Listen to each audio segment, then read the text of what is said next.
सर्व बहिणी भावांना, आपण ज्या धर्माला मानतो किंवा जो काही समजतो त्यामध्ये चातुर्वर्ण्यामध्ये 4 वर्ण आहेत. ते 4 वर्ण कोणते? तर ब्राह्मण, क्षत्रिय, वैश्य, शूद्र. आणि याची उत्पत्ती कशी आहे हे पण किती लोकांना समजते.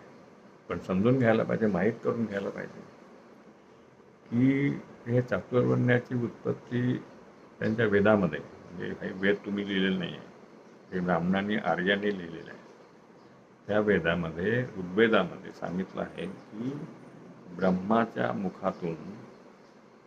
तोंडातून ब्राह्मण निर्माण झाला, बाहूतून म्हणजे क्षत्रिय निर्माण झाला, मांड्यामधून वैश्य निर्माण झाला आणि पायामधून शूद्र निर्माण झाला. म्हणजे एका माणसाच्या तोंडातून उच्च नीचतावादी वर्ण तयार झाले. आता तोंडातून कोणी जन्म घेऊ शकतो का? मुखातून कोणी जन्म घेऊ शकतो का? तिथे गर्भ राहू शकतो का? तिथे गर्भधारणा कशी झाली असेल आणि गर्भ वाढला कसा असेल? गर्भ म्हणजे योनी आहे का? हे प्रश्न तुम्ही विचारू नका, कारण ते त्यांनी म्हटलं म्हणजे बरोबर आहे समजा, पण हे किती विकृत आहे, मूर्खपणाची कल्पना. एक लहान मुलं देखील म्हणतील की तोंडातून कोणी जन्मू शकत नाही, आणि हे तथाकथित विद्वान म्हणतात तोंडातून ब्राह्मण निर्माण झाले म्हणून आम्ही श्रेष्ठ आहोत. तोच प्रकार आहे, बाहूतून क्षत्रिय, मांड्यातून वैश्य, पायातून शूद्र. पायातून शूद्र म्हणजे सगळ्यात खाली शूद्र आहे या वर्णामध्ये, त्याच्यावर वैश्य आहे, त्याच्यावर क्षत्रिय आहे. म्हणजे ही जी उतरंड आहे, ही उतरंड किती मूर्खपणाची, जिथून काही देवणी नाही आहे, गर्म नाही, अशा ठिकाणाहून ते सांगतात की या 4 वर्णाची निर्मिती झाली आहे. आणि त्या वेदाला ते ज्ञान म्हणतात. वेदामध्ये ज्ञान आहे. या मूर्खपणाला ज्ञान म्हणणं बरोबर आहे का? महात्मा फुले म्हणतात वेद हे भेदासाठी काल्पनिक निर्मिती आहे. डॉक्टर आंबेडकर देखील याला, त्यांचं जे पुस्तक आहे रिडल्स इन हिंदुइझम, त्यामध्ये म्हणतात की हा मूर्खपणा आहे.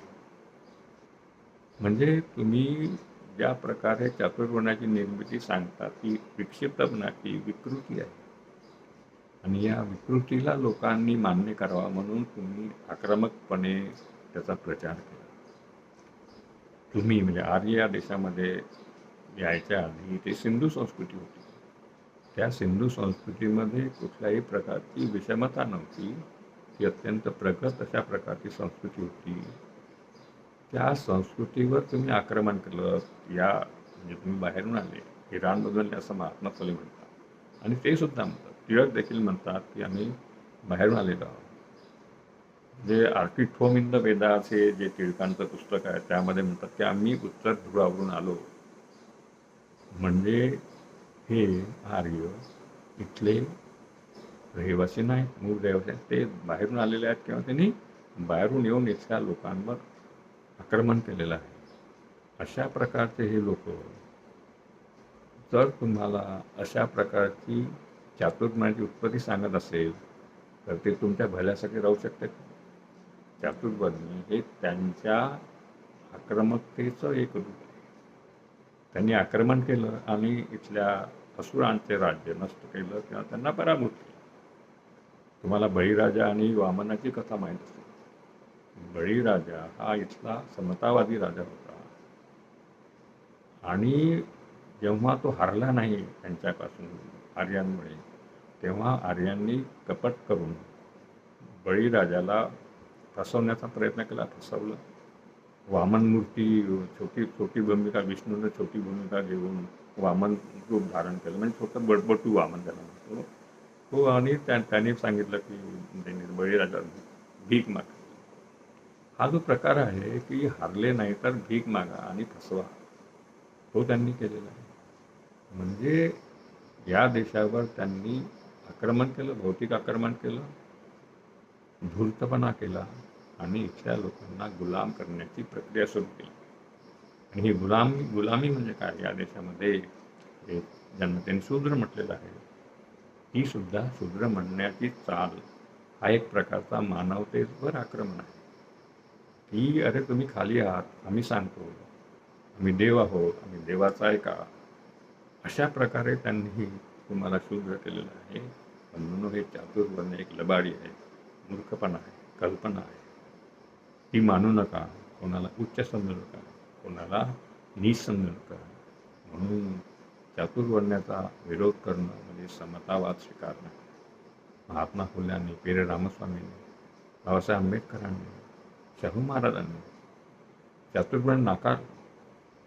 आमच्या पंजाब प्रदेश जे कोणी समतावादी असतील त्या सगळ्यांनी आम्ही देखील चातुर्वर्ण नाकारतो.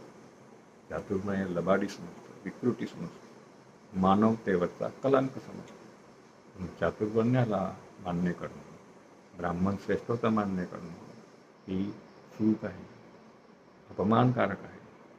म्हणून चातुर्वण्य मानू नका, त्याला धर्म म्हणू नका. जो स्वतःला उच्च समजतो तो उच्च नसतो, तो वृत्तीनं लायकीनं नीच असतो, तो माणसाला खाली करतो आणि जनावरांना मोठं करतो. तो तुमचा मार्गदर्शक होऊ शकत नाही, त्याला देव म्हणू नका. कुणी भूदेव नाही, सगळे माणसं आहे. स्वतःला भूदेव म्हणणारे लवाडी करतायत, मूर्खपणा करतायत, स्वार्थ करतायत, त्यासाठी स्वतःला देव समजतात. तुम्ही समजू नका, त्यांच्या पाया पडू नका, हे माझं आग्रहाचं म्हणणं आहे. धन्यवाद.